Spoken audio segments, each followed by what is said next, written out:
Hey everyone, I wanted to make this video to both explain and clear the air about the concept of invasions and invaders in modern gaming. I've seen many Reddit posts and tweets originating mostly from newer players, complaining about invasions or even worse, outright berating invaders for partaking in them. So I thought, maybe I should leave a comment telling them that they're a fucking idiot and to go eat shit. So I thought maybe I should make a comprehensive video about invasions from a PvE and a PvP perspective across games these days. So while the main focus of this video will be Elden Ring PvP, let's start with the Monster Hunter series and its take on invaders. Now, it should come as no surprise that a game called Monster Hunter is about hunting monsters. The hunt, in this case, is a complicated thing, not just fighting, but there's a lot of preparation involved. And I'm going to refer to what fans of this series call Classic Monster Hunter, which is to say Generation 4 and down. Without going into too much detail, it's because I think that the concept of invading monsters was done the best in those games. In these games, your resources were very limited. Every potion that you wanted to heal with, every single item that you wanted to use, was one that you had to gather for and create yourself. It wasn't unusual to run out of healing items during a hunt and have nothing to carry you with, aside from the fact that you could gather herbs from the ground.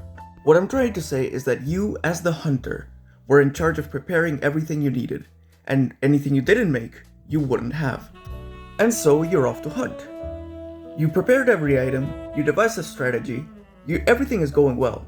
You've tracked the monster down and the fight has begun. Except, sometimes... Run! It's Godzilla! It looks like Godzilla, but due to international copyright laws, it's not. Still, we should run like it is Godzilla! Though it isn't. Ah! You had prepared everything, but you failed to account for the invader. Oh yes, invading monsters were a thing, and they often turned the tides of battle completely. And back then, unlike newer generations of Monster Hunter, monsters didn't really aggro or attack each other. They were both looking at you. And this is where I get to my point. I remember the exact feeling I had when this happened. A mix of both panic and adrenaline, as I realized I would have to power through the newly tipped scales against my favor. And a very important expression comes to mind, one that I would often utter in these situations. Oh fuck. And it's this phrase that will serve as my baseline for talking about invasions in Elden Ring. Now let's picture the Elden Ring scenario. You've gathered up the courage to explore this new area. It seemed daunting at first, but you've leveled up and prepared enough that it seems challengeable now. It shouldn't be too hard. Besides, you've got your friends with you, and they've got your back if you need it. And now you've got eyes on all sides, and your entourage of adventurers are leveling battlefields, leaving a million corpses in their wake, with their powerful casts, mighty weapons, prior knowledge, and communication. But suddenly, you get that dreaded message. The one you all knew was coming, but didn't know when. You have been invaded. But you don't see them. Are they a beefed up metamancer? A cosplayer? Maybe a misunderstood genius with a jar on their head?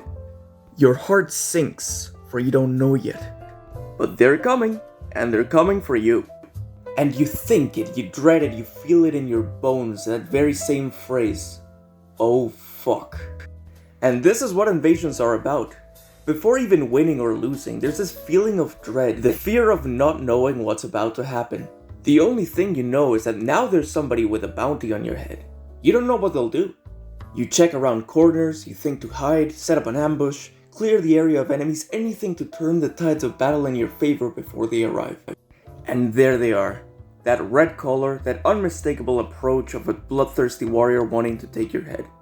What happens next is not important. You may win. You may lose.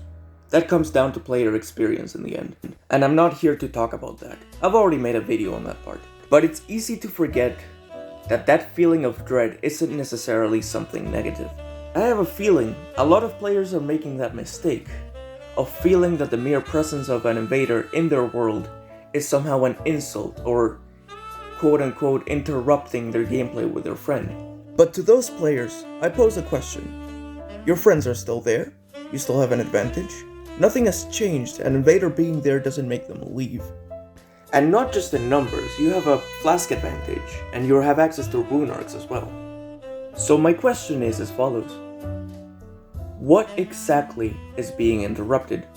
I'm serious, I would love to hear your answer. Feel free to leave a comment, you're absolutely welcome to. Even if this channel is more centered around invasions, I promote discourse of any kind. My point is that invaders are supposed to incite dread.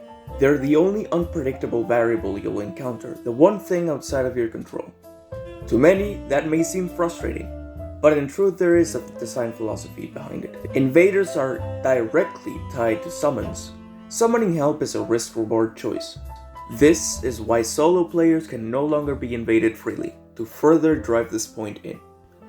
When you start a multiplayer session, you open your world to other players. From a gameplay perspective, this means your world is both open to friends and enemies alike. And the thing is, From Software have never treated co-op as other games have. They make it clear that the world is full of players, full of people who would help you and people who would harm you, and that it is your choice to open that window for them. Games like Monster Hunter don't even give you that choice. You will either get invaded or you won't. But From Software is all about player choice, actions, and their consequences. Multiplayer is no different. I do hope that as time moves forward and more people are used to the game, more people will give invasions a chance. But until then, it's up to those of us who have to keep the PvP appealing. Don't use exploits, don't use glitches, that will drive people away.